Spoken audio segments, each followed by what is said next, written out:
Kur'an'ın keremeti, Kur'an'ın ilmi keremetleri.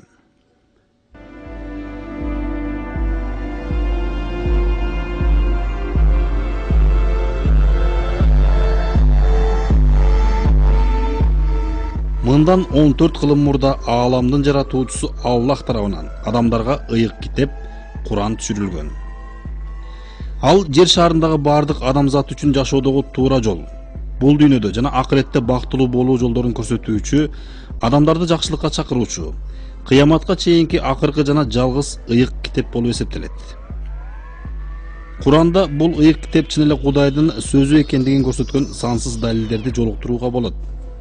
Ыйык китептин сүрөлөрүндөгү аяттарынын кайталангыс көркөм кооздугу, андагы чексиз даанышмандуулук, жогорку деңгээлдеги илимдүүлүк, таң калыштуу илимий кереметтер, көлөмү чоң болсо дагы жазууларында эч кандай дал келбөөчүлүк же карама каршылык болбостугу жана ошондой эле азыркы күнгө чейин адамдардын акылы жете элек даанышмандыктар бар болгону бизге Кур'ан бул так, даана, Кудайдын сөзү экендигин далилдеп көрсөтүп турат. Ошондой кереметтердин бири 20-кылымда илим менен техника өнүккөндөн кийинки гана ачкан ачылыштарды Кур'ан 1400 жыл мурда эле айтып эскертип кеткен. Кур'андын сүрөлөрүндөгү аяттарында айтылган терең маанидеги даанышмандуулукту, илимий акылмандуулуктарды адамдар жакынкы эле жылдарда илимий техникалык өнүгүүлөрдүн жардамы менен гана биле алды. Мындай илимий жетишкендиктерди Кур'ан түшүрүлгөн мезгилде түзүүгө мүмкүн болбосо эле. Демек, бул бизге азыркы заман адамдарына Кур'ан Аллахтын сөзү экендигин дагы бир жолу далилдеп турат. Кур'ан жерге түшүрүлгөн мезгилде, башкача айтканда биздин эранын 7-кылымында Аравия коомунда ар кандай ырым-жырымдарга ишенүү өкүм сүрчү. Ааламды жана жаратылышты окуп үйрөнүү үчүн эч кандай техникалык же илимий мүмкүнчүлүктөрү жок болгондуктан адамдар бири-бирине ооз-эки таркалган көптөгөн жомокторго, уламыштарга ишенип келишкен. Мисалы үчүн асман кеңдиги бийик тоолордун чокусунда кармалып турат, ошондуктан түшпөй асылып турат дешчү. Эки четиндеги бийик тоолор асман кеңдигинин капкагын түркүк сыяктуу кармап турат деп айтышкан. Мына ушундай Аравия коомундагы туура эмес түшүнүктөр ыйык Кур'андын жардамы менен четке кагылган. Асман ааламынын түркүксүз эле тургандыгын түшүндүргөн Кур'анда төмөндөгүчө аят бар. Аллах асмандарды силер көргүдөй устундарсыз көтөрүп койгон. Ушул окулган аят асмандарды бийик тоолордун чокусунда жайгашкан жана алардын жардамы менен жогоруда турат деген түшүнүктүн жараксыз экендигин айкындады. Ошондой эле Кур'анда көптөгөн суроолорго жооп берилип, өз мезгилиндеги адамдар эч ойлобогон далилдерди, мисалдарды келтирген. Жерге түшүрүлгөн ыйык Кур'анда ошол учурдагы адамдардын физика, астрономия жана биология илимдери боюнча билимдери өтө тайкы болсо да, илимдин бардык тармактары боюнча ааламдын жаралышынан баштап адамдын пайда болушуна чейинки жана асман катмарларынан баштап жер шаарында болуучу кубулуштарга чейинки боло турган жана болгон маалыматтар жөнүндө айтылган. Мындай таң калыштуу илимий маалыматтарды азыркы өнүккөн илим бир аз болсо да байкап биле алды жана азыркы күнгө чейин чекесинен ачылып келүүдө. Илимдин, жашоонун куралышын канчалык терең изилдеген сайын адамдын акылы анча жете бербеген Кур'анда айтылган сөздөрдүн терең мааниси ачыла баштайт жана ааламдагы бардык нерсени Аллах жаратканы толук байкалат. Ааламдын жаралышы.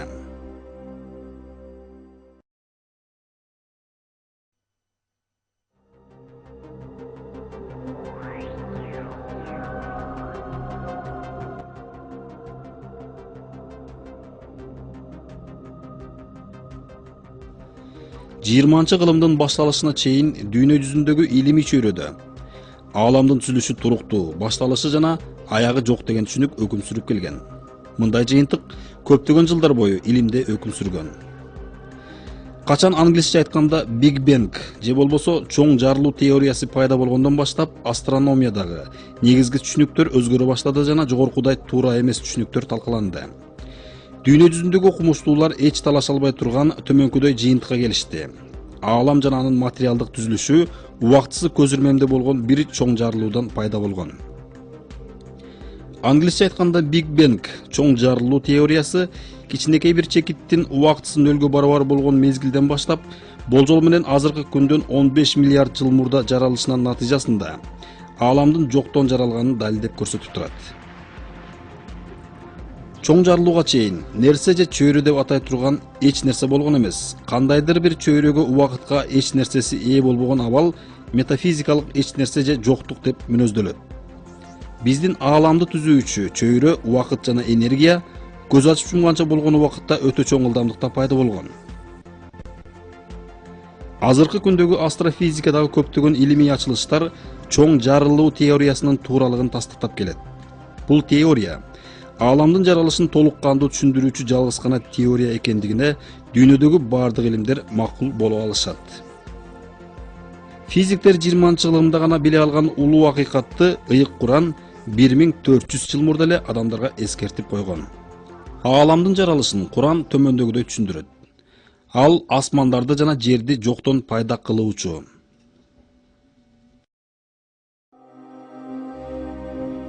Ааламдын кеңейүүсү.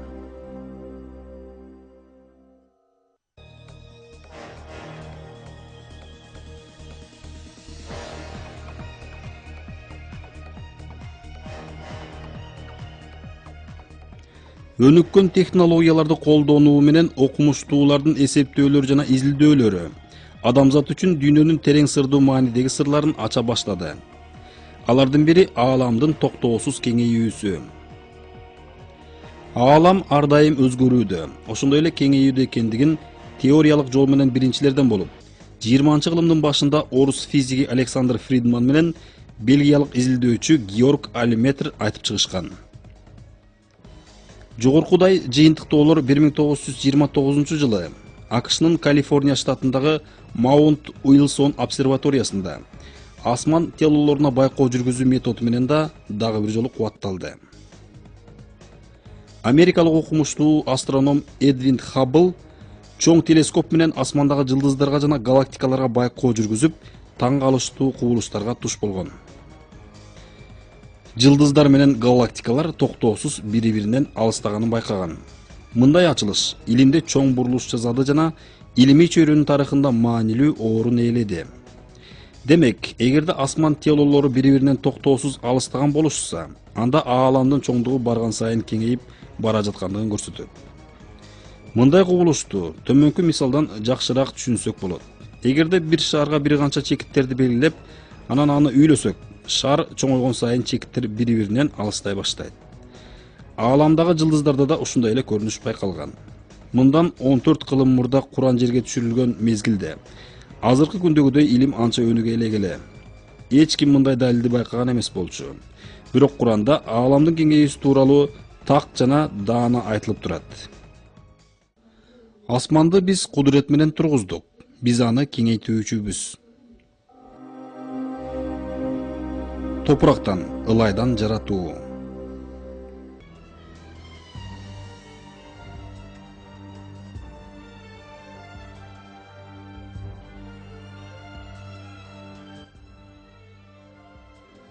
Адамдын денеси.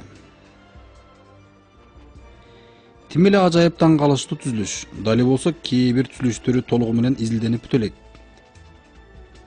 Акыркы мезгилде чыккан техникалык курал-жарактарды колдонуу менен адамдын дене түзүлүшүн изилдеген окумуштуулар кереметтүү илимий ачылыштарга туш болушууда. Алардын бири адамдын денесиндеги теринин түзүлүшү.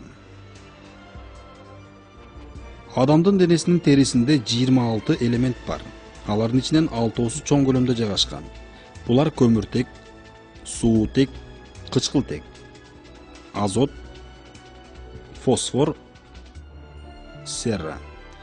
Бул санап өткөн 6 элемент адамдын терисинин 95%-ын түзөт. Бул жерде эмне маанилүү акыйкаттын далилин көрсөтөт. Адам топурактан, тагыраак айтканда ылайдан жаратылган. Себеби адамдын дене түзүлүшүнүн органикалык эмес негиздөөчү элементтери эркин же биригишкен абалдарында жерде же тагыраак айтканда топуракта да бар. Эң алгачкы адам Аллах тарабынан топурактан жаратылган. Аллах ага өзүнө жараша дене түзүлүшүн тартуулаган жана жан киргизген. Эстечи, Раббиң периштелерге айткан эле: "Албетте мен ылайдан бир адам жаратуучумун. Эми аны ырастап, ага өз рухуман үйлөп киргизгенимден соң, ага сажда кылып жыгылгыла." Дагы бир аятта Аллах төмөнкүчө кабар берет: "Ант болсун, биз инсанды, Адам алейхиссаламды ылайдын маңызынан жараттык."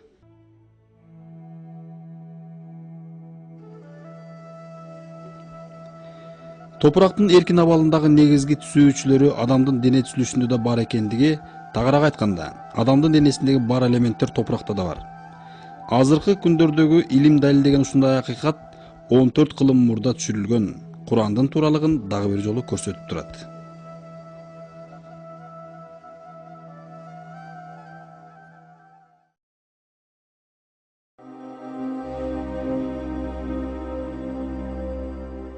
Манжалардын ийизи.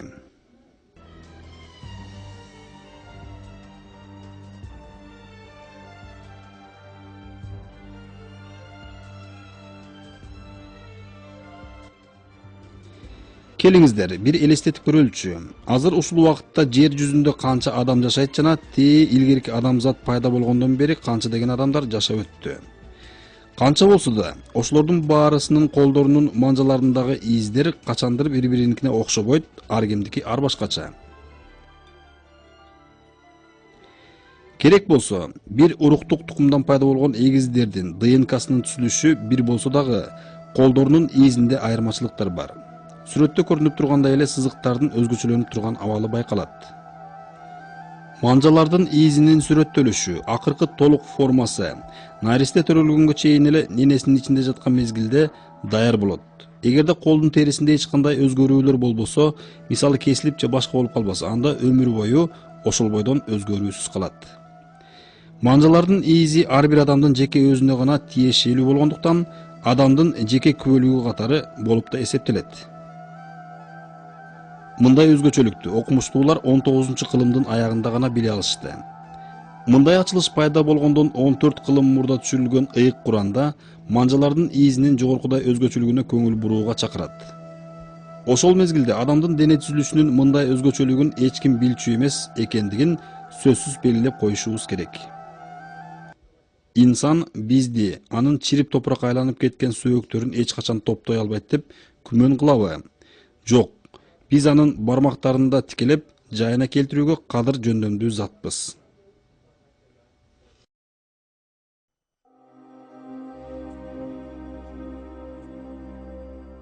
Жердин шар сыяктуулугу.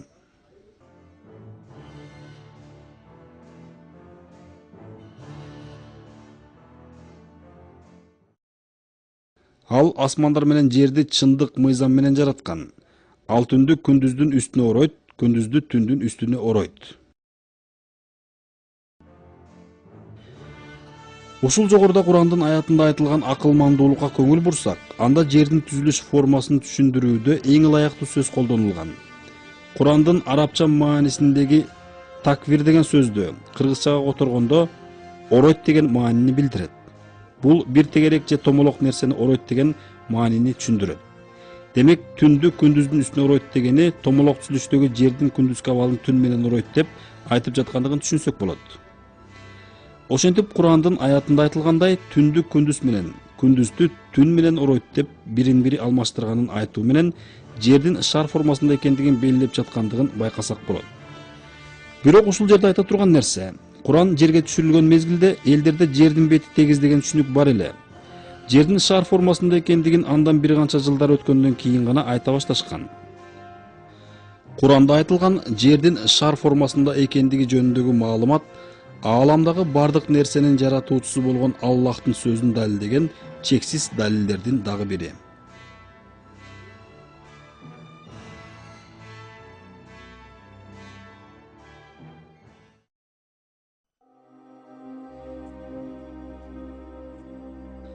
Тоолордун кызматы.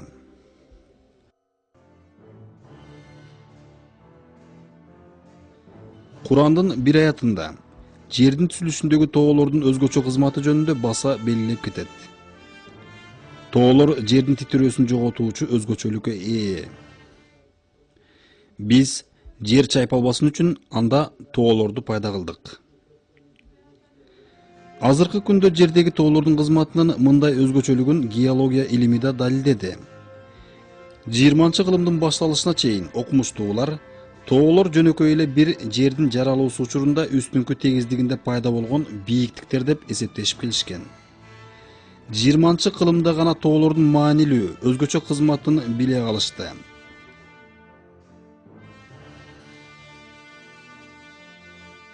Тоолор жердин үстүнкү бетинде эле бийик эмес экен. Көрсө тоолордун жердин ички бетин көздөй кеткен тамырлары да бар экен. Алардын узундугу жердеги тоолордун бийиктигинен 10-15 эсе чоң болуп чыкты. Мисалы, жердин үстүнкү бетинде бийиктиги 9000 метр бийиктикке жеткен Эверест тоосунун тамырынын узундугу жердин ичин көздөй 125 000 метрге чейин жетет. Тоолор чоң жер катмарынын бири-бири менен кагылышып жуурулушунан пайда болот. Ошол катмарлардын бири-бири менен кагылышуу мезгилинде алардын катуурагы төмөн жагында калат дагы үстүнө өтүп калган катмардан ар түрдүү бийиктиктеги тоолор жана зоолор пайда болот. Ушул сыяктуу эле астында калган катмарлар жылып жүрүп олтуруп төмөн жакты көздөй ар түрдүү чоңдуктагы дөңсөөлөрдү пайда кылат. Тагыраак айтканда, өзүңүздөр көрүп жаткандай эле жердин үстүндө бийик тоолор пайда болгондой эле астыңкы катмарында да ар түрдүү чоңдуктагы жер тегин тешип кирген дөңсөөлөр пайда кылат дагы натыйжада тоолордун тамыры болуп калат. Ошентип жер катмарлары бири-бирине жуурулушуп киргенде тоолордун бийиктиги жогору көздөй да төмөн көздөй да кетет дагы натыйжада эки катмардын бири-бири менен бекемделишине шарт түзөт. Жердин бетин турукташтырат да тоолор өздөрү пайда болгон катмарлар менен магма катмарынын үстүнкү бөлүгүнө кошулуп кетүүсүнө тоскоол болот. Кыскасын айтканда, тоолорду эки тактайды бириктирип кагылган мыкка же казыкка окшоштурса болот. Курандын бир аяты түркүк же казыкка окшоштурушат.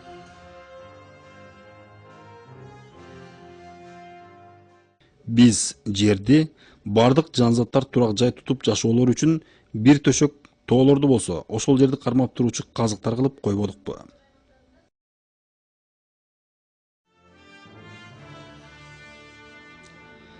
Мындай илимий акылмандуулук Куран түшүрүлгөн мезгилдеги адамдарда белгилүү эле деп элестетүү кыйын.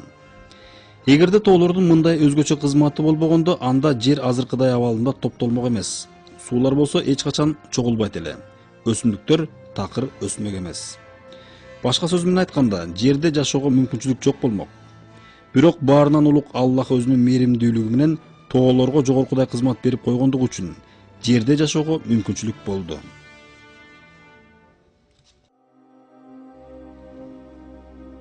Аралашмадагы тамчы.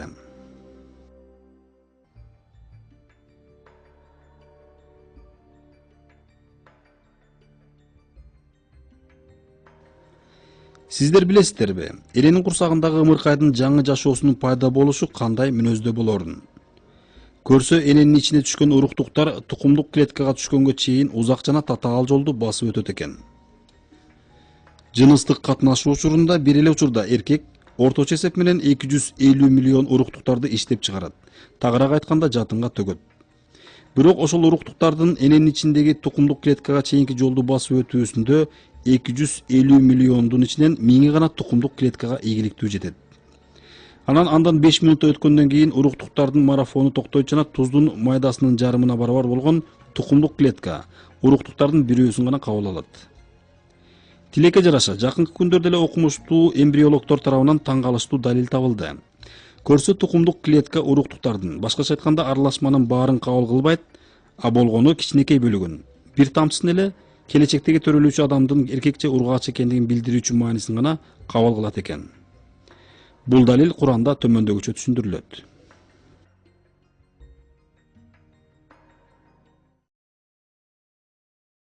Инсан өзүн бул дүйнөдө дин ыйманга бурулбастан, акыретте болсо кайра тирилип эсеп кысап кылбастан бекер таштап коюлушун ойлойбу, үмүт этеби? Акыры ал жатынга төгүлө турган уруктуктан бир аянычтуу нутфа, бел суу эмес беле? Ушул жерден көңүл буруңуздар. Куран адамдын пайда болушу бардык уруктуктардын аралашмасынан эмес, бир аянычтуу нутфа, бел суу деп баса белгилегени бир тамчы суудан пайда болгондугун көрсөтүп турат.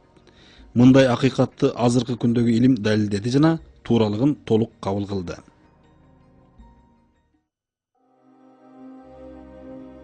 Эненин ичиндеги түйүлдүктөгү ымыркайдын өсүүсүнүн 3 абалы. Ал силерди бир жандан, адамдан жаратты. Кийин андан жубун Хаваны пайда кылды жана силер үчүн үй айбандарынан 8 жупту түшүрдү, дүйнөгө келтирди. Ал силерди энеңердин курсагында 3 кабат караңгылык ичинде акырындап пайда кылып жаратат. Мына ушул Алла Раббиңер. Бардык патшалык жалгыз ага таандык. Эч кандай кудай жок. Анын Алланын өзү гана бар. Демек, мына ушул затка ибадат кылбай, каяка бурулуп кетүүдөсүңөр ия.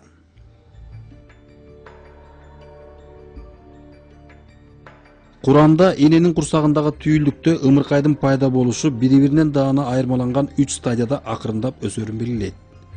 Чынында эле, азыркы күндөгү биология илими жүргүзгөн изилдөөлөрдүн жыйынтыгы жогорку айтылгандардын тууралыгын далилдеп келет.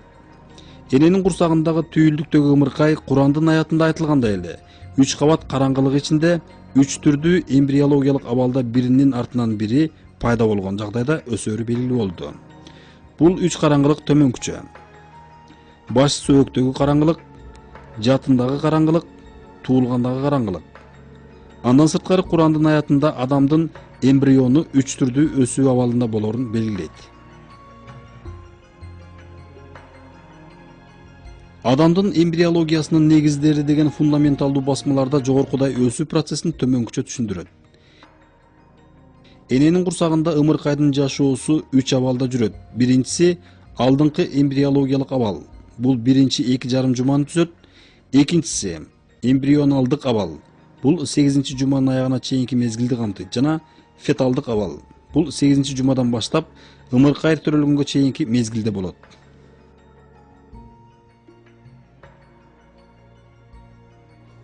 Ымыркайдын түйүлдүктөгү өсүү процесси өнүккөн технологияларды жана жаңы чыккан куралдарды колдонуу менен гана акыркы эле мезгилдерде белгилүү болду. Бирок жогоруда өзүңүздөр көргөндөй эле мындай маанилүү нерсе жөнүндө кийин илимий ачылыш катары кабыл кылынган көптөгөн акылмандуулуктардын бири сыяктуу Куран 14 кылым мурда эле айтып койгон. Ошол мезгилдеги адамдарда медицина боюнча илимдери өтө тайкы болсо дагы, Куранда адамдын пайда болушундагы ымыркайдын өсүү абалын дабдаана түшүндүрүп ачык жазышы дагы бир жолу эч күмөнсүз. Куран бул баарынан улук жаратуучунун, ааламдын Раббиси, тарбиялоочусу болгон Аллахтын сөзү экендигин көрсөтүп турат.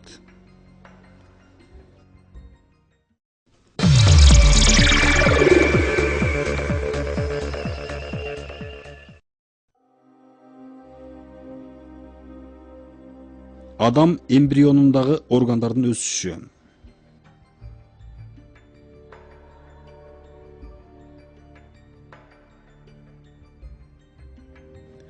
Адамдын түйүлдүктөгү өсүшү чынында таң калыштуу керемет болуп эсептелет. Боюнда бүтүп калгандан кийин 22 күн ымыркай түйүлдүктүн ичинде эмбрион абалында болот. Ошол учурда наристенин кулактары түзүлө баштайт. Боюнда болуп калган мезгилдин 4-айында болсо, наристенин кулактары жеткиликтүү түзүлгөн болот жана толук кандуу иштеп баштайт. Мына ошондон баштап эмбрион эненин курсагындагы түйүлдүктө болуп жаткан нерселердин баарын уга баштайт. Ошентип наристенин угуу органы башка жашоодо керектүү органдарына караганда алда канча эрте өнүгөт. Адамдын органдарынын кезек-кезеги менен пайда болушу жөнүндө Куранда кандай айтканын байкап көрөлү. Алла силер үчүн кулактарды, көздөрдү жана дилдерди пайда кылган зат. Силер болсо кемдем шүгүр кыласыңар. Алла силерди энеңердин курсагынан бир да нерсени билбеген абалыңарда чыгарды жана шүгүр кылууңар үчүн силерге кулак, көздөрдү жана дилдерди берди.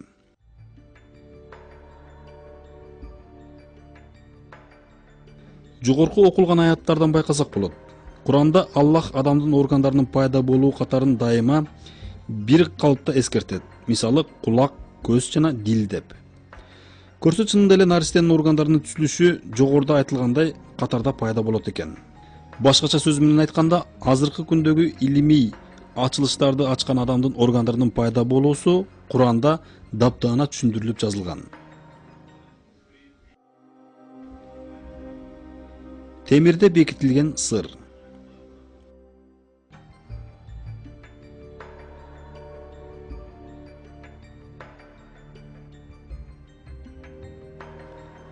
Куранда химиялык элементтердин бирине аябай көңүл бөлгөн. Бул темир. Арабча аталышы хадид деген сүрөөнүн кыргызча мааниси темир. Анда мындай дейт: дагы биз темирди түшүрдүк, жараттык. Анда күч кубат жана адамдар үчүн пайдалар бар. Ушул аятта айтылгандай биз темирди түшүрдүк деп айтканы адамдарга кызмат кылуу үчүн атайын бердик деген мааниде түшүнсөк болот. А эгерде түз маанисин карай турган болсок, түшүрдүк, башкача айтканда асмандан жерге түшүрдүк деп айтылганы бизге Курандын дагы бир таң калыштуу кереметин байкоого аргасыз кылат. Муну мисалы түшүрдүк дегенин жамгыр же күндүн нурлары сыяктуу жерге түшүрүлгөнүн айтып жатканын байкасак болот. Азыркы күндөгү астрономиялык изилдөөлөрдүн жыйынтыктоолоруна ылайык, темир кенинин жерде пайда болушун изилдешкенде чынында эле ал жерден пайда болбоптур. Темир алыскы космос мейкиндигинде жайгашкан гигант деп аталган жылдыздардан келиптир. Оор металлдар аябай чоң жылдыздардын ядросунда куралат. Күн системасы болсо темир элементин өзүнчө пайда кылуучу структурага ээ эмес. Андагы энергия жетишсиз. Темир бир канча 100 миллиондогон градус эң жогорку температурада куралышы мүмкүн. Демек, ядросунун чоңдугу күндүн да чоң болгон жылдыздарда гана пайда болгон. Илимде жаңы же супер жаңы жылдыздар деп аталган жылдызда темирдин пайда болушу акырындап көбөйүп жүрүп отуруп аябай чоң абалга келет деп айтылат. Аягында ал жылдыз мурдагыдай ошончо жүктү көтөрө албай калган абалга жетет дагы натыйжада ичинен жарылууга дуушар болот. Жарылгандан кийин сыныктар космос мейкиндигин көздөй тарайт дагы ар түрдүү чоңдуктагы темирден куралган метеориттерди пайда кылат. Ошентип, асман телолорунун биринин тартылуу күчүнүн натыйжасында ал асман телосуна айланып жүрүп калат же анын бетине түшүп кетет. Демек, темир биз жашап жаткан планетада пайда болбоптур деген жыйынтык чыгарсак болот. Бул элементтер супер жаңы деп аталган жылдыздарда пайда болгон. Андан кийин гана метеориттер сыяктуу Куранда дабдан айтылгандай эле жерге түшүрүлгөн. Ушул жерден белгилей кетүүчү нерсе, албетте, мындай илимий чындыкты Куран түшүрүлгөн мезгилде тагыраак айтканда 7-кылымда билүүгө мүмкүн эмес эле да. Бул акыйкат. Бизди өзүнүн чексиз даанышмандуулугу менен таң калтырган Аллахтын сөзү жазылган ыйык Куранда гана айтылышы мүмкүн.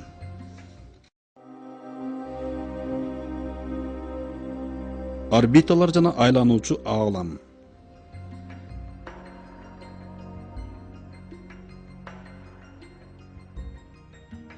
Ааламда болжол менен 250 миллиард галактика бар. Алардын ар бири орточо 300 миллиардга жакын жылдыздардан турат. Алардын көпчүлүгүндө өзүнүн спутниги жайгашкан планеталар да бар. Ааламдагы бардык асман телолору белгиленген өтө так эсептелген орбиталар менен кыймылдашат. Азыркы күнгө чейин миллиондогон жылдардан бери ушул асман телолору бири-бири менен эриш аркак белгиленген өтө так тартип менен кыймылдап келишет. Алардан башка да өздөрүнө бекитип берилгендей орбитада кыймылдаган кометалар да бар. Жогоркудай белгиленген орбиталар менен кыймылдаган жылдыздар, планеталар жана алардын спутниктери өз огунда да өзү кирген система менен да бирге кыймылдап болушат. Өтө кылдат жана баары бирдей иштеген чоң заводдун механизмдерине окшоп кыймылдашат. Дагы бир таң калыштуу нерсе, жогоркудагыдай орбиталар менен кыймылдаган асман телолору эле эмес, эсептелген программалаштырылган траектория боюнча укмуштай чоң ылдамдыкта галактикаларда кыймылдашат. Ааламдагы бардык телолор ар бири өз-өзүнчө жана бардыгы бирдей кыймылдашат дагы бири-бири менен эч качан кагылышпайт. Алардын жолдору таптакыр кесилишип калбайт. Асман телолорунун орбиталары өтө кылдат кармалган тең салмактуулукта турат. Демек, ушундай тең салмактуулукта 1 миллиметрчелик эле өзгөрүү болсо, анда системадагы туруктуулук жоголот жана ааламдагы бүт тең салмактуулукта бузулат. Натыйжада баары кыйрап калышы мүмкүн. Астрономиялык изилдөөлөрдүн бири, эгерде жер шарынын азыркы орбитасында 3 миллиметрчелик өзгөрүү болгон болсо, жыйынтыгы канчалык болорунун болжолуу сценарийин төмөнкүчө элестетишкен. Жер күндүн айланасында токтоосуз айланууда ар бир 25 км аралыкта өзүнүн түз сызыгынан 2,8 мм аралыкка кыйшайган орбитаны сызат. Жер сызган орбита чачтын жоондугунчалык да бузулбайт. Керек болсо, жок дегенде 3 миллиметрчелик эле өз орбитасынан өзгөрүү болгондо, анда бир катар жаратылыштык кырсыктарды пайда кылмак.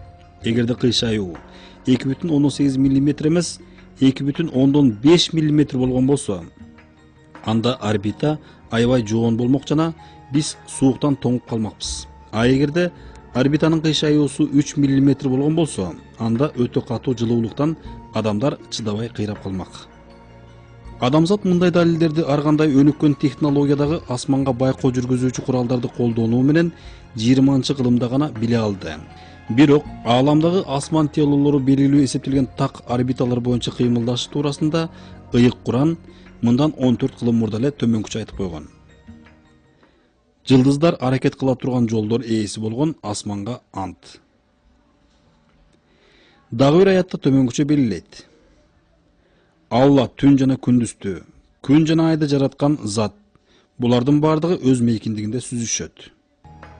Астрономиялык илим изилдөө кызматкерлеринин эсептөөлөрүнүн негизинде күн Solar Apex деп аталган орбита боюнча 470 000 км/саат ылдамдыкта аябай тез Вега деп аталган топ жылдыздарды көздөй жылып бара жаткандыгы белгилүү болду. Эми Куранда кандай баяндаганын байкайлы. Күн бир да секунда токтобой өз турак жайын карай жүрөт. Бул кудуреттүү жана билүүчү заттын тагдыр өлчөөсү. Куран жерге түшүрүлгөн мезгилде адамдарда өнүккөн технологиядагы күчтүү телескоптор жок эле. Өнүккөн технологиядагы жерден бир канча миллион километр алыстыкта жайгашкан космос мейкиндигине байкоо жүргүзүүчү куралдар да жок болчу. Демек илимий негиздүү түрдө асман телолору белгилүү орбиталар менен жүрөт деп айтууга болбойт эле. Ошондой болсо да, Курандагы жерден миллиондогон километр алыстыктагы асман телолорунун кыймылы жөнүндө айтылышы Куран бул ачыктан ачык Аллахтын сөзү экендигин көрсөтүп турат.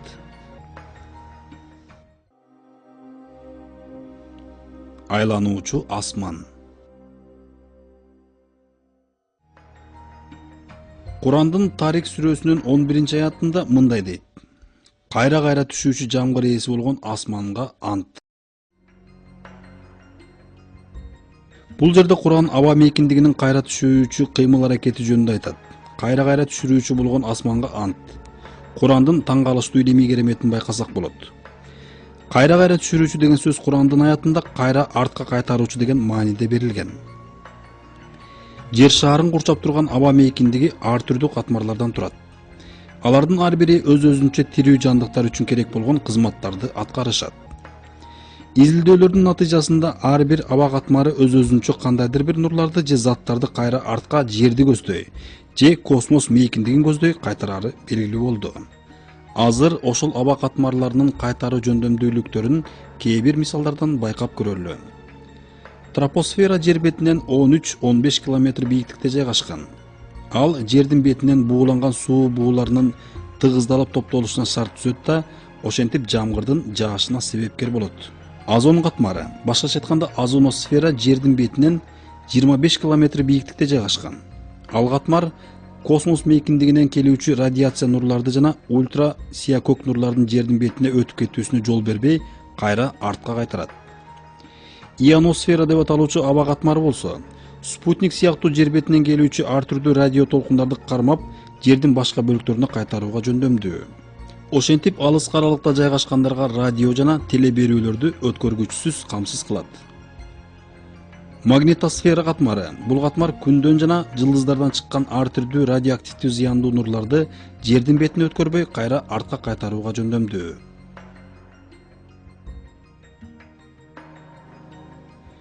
Жогоркудай катмарлардын өзгөчөлүктөрү илимде жакынкы жылдар эле белгилүү болду. Бирок мындай аба катмарларынын өзгөчөлүгүн Куран бир канча жүз жылдар мурда эле айтканы, акыйкаттан чынында эле Куран бул Аллахтын сөзү экендигин көрсөтүп турат.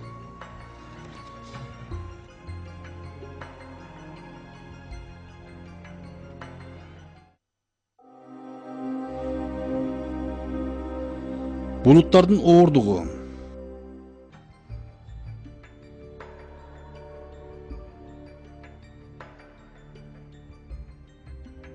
Күн чайыттай тийип турат дейли. Бирок бир аз ала булут каптады. Биз ошол буулануунун эсебинен пайда болгон асманда эркин каалыгып учуп жүргөн булуттардын оордугу канчалык экенин керек. Алардын оордугу аябай чоң болот экен. Мисалы үчүн жамгыр жаар алдындагы топтолгон кара булуттарда оордугу 300 000 тоннага чейин жеткен суу топтолот экен. Аба мейкиндигинин мындай 300 000 тонна оордуктагы сууну көтөрүп турууга жөндөмдүү мүмкүнчүлүгүнө таң калбай койбойсуң. Булуттардын мындай касиети жөнүндө Курандын бир аятында төмөнкүчө айтылат.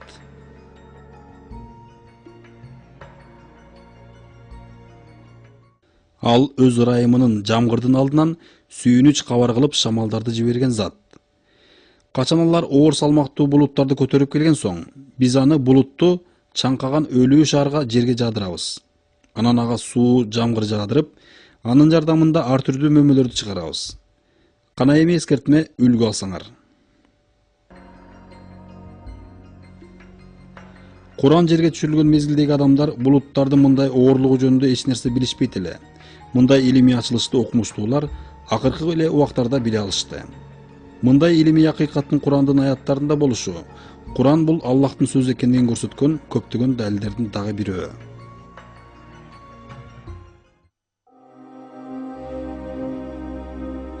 Ургаачы бал аарылар.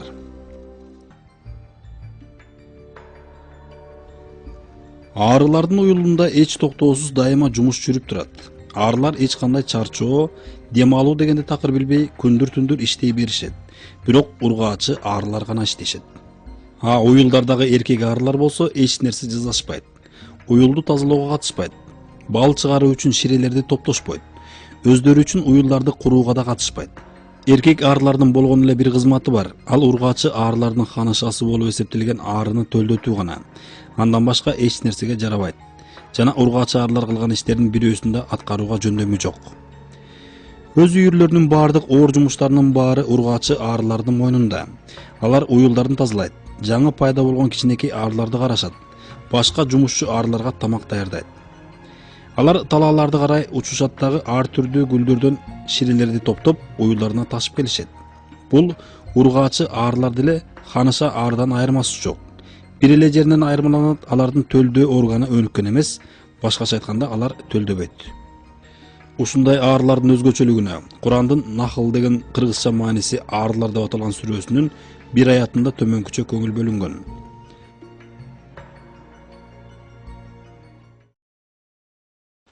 Эй Мухаммад, Раббиң баларыга вахий буйрук кылды. Тоолорго, дарактарга жана адамдар кура турган ийиндерге уя салгын. Андан соң түрдүү мөмө жеп, Раббиң сен үчүн жеңил ыңгайлуу кылып койгон жолдордон жүргүн.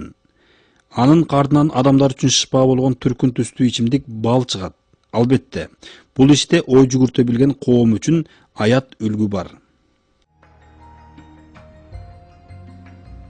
Бул аятта араб тилинде бир нерсени айтып жатканда ал эркек же ургаач экендигин даана байкаса болот экен.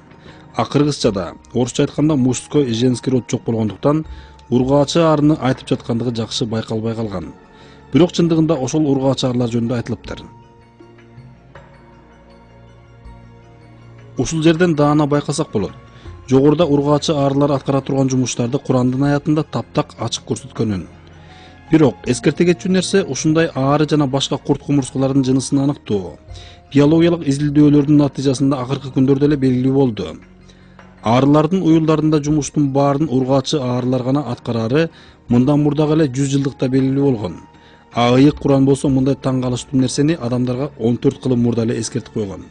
Бул Курандагы таң калыштуу илимий ажайып эмне.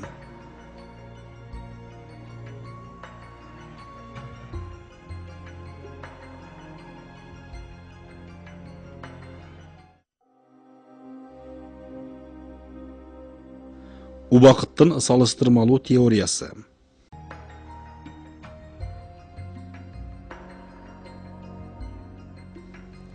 Убакыт категорияларынын салыштырмалуулугу азыркы күндө илимий жол менен далилденген теория болуп эсептелет.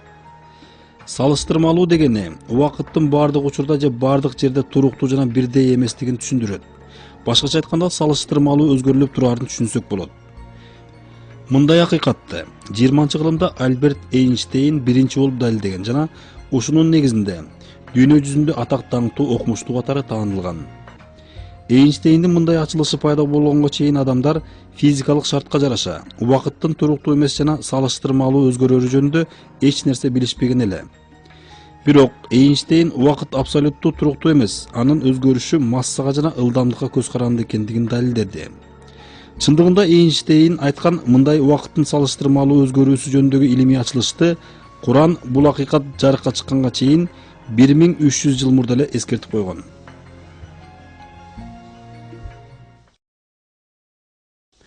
Раббиңдин алдындагы бир күндүк азап силердин эсеп кысабыңардагы 1000 жылга тете. Ал асмандан жерге чейин болгон бардык ишти тадбир кылып башкарып турат.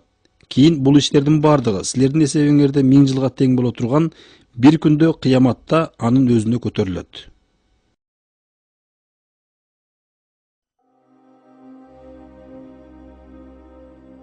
Жамгырды өлчөө.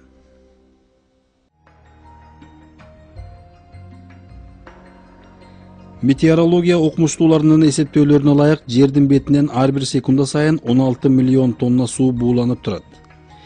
Бир жылдык убакыттын өтүшү менен бул сан 505 триллион тоннага жетет. Демек, ошол эле учурда жогорку сан жердин бетине жааган жамгырдын жалпы массасын да көрсөтөт. Башкача айтканда, суу дайыма белгилүү өлчөмдө тең салмактуу бирдей айлануу жасайт. Ошентип жаратылышта суунун дайыма ушинтип айланып турушу жерде жашоонун уланышына шарт түзөт. Эгерде адамдар өздөрүнүн болгон техникалык мүмкүнчүлүктөрүнүн жумшашып, жасалма жол менен суунун мындай чоң массадагы айлануусун камсыз кылабыз десе, эч качан болмок эмес. Ушул жерден айта кетүүчү нерсе, ушундай таң калыштуу жаратылыштагы суунун айлануусунун тең салмактуулугу илимде жакынкы күндөрдө эле белгилүү болду. Бирок мындай маалыматты Куран 14 кылым мурда эле эскертип койгон.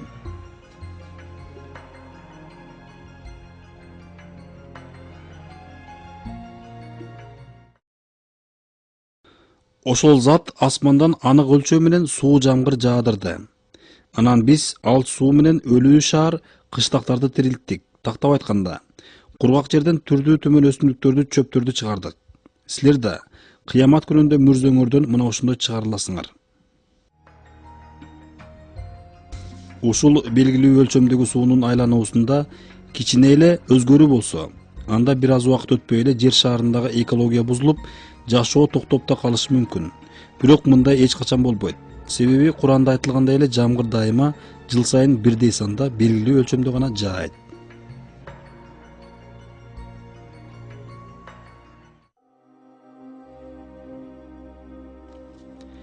Деңиздеги суулар бири-бирине аралашып кетпейт.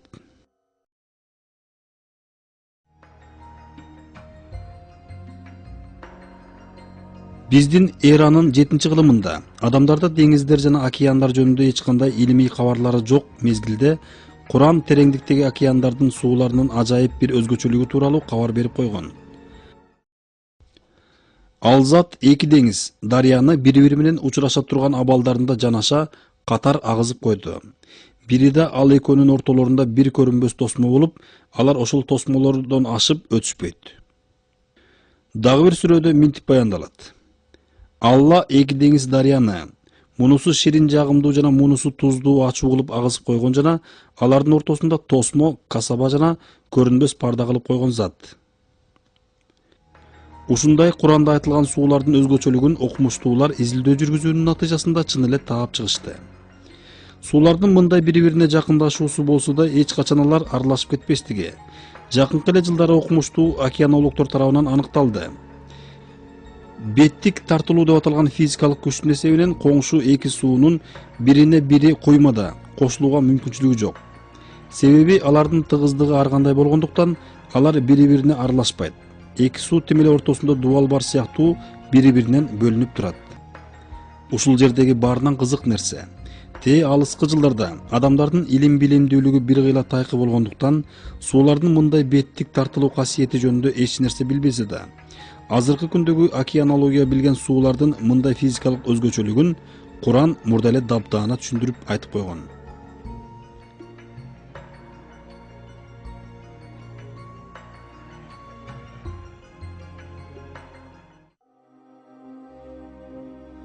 Куран бул Аллахтын ааламдагы бардык нерсенин жаратуучусунун ачкан сыры.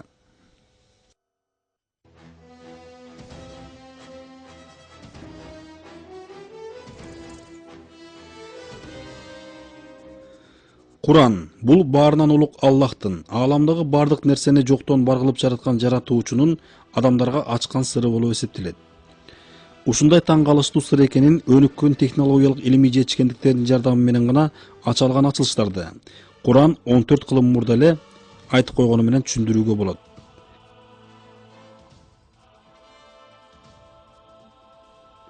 ыймандууларга Аллах Курандын bir аятында төмөнкүчө эскертүү берет. Акыры алар Куран жөнүндө ойлонушпайбы?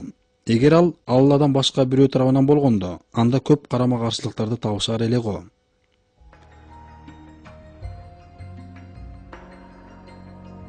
Ыйык Курандын тексти бир кыйла чоң болсо да, анда эч качан кичинекей да карама-каршылык табылбайт.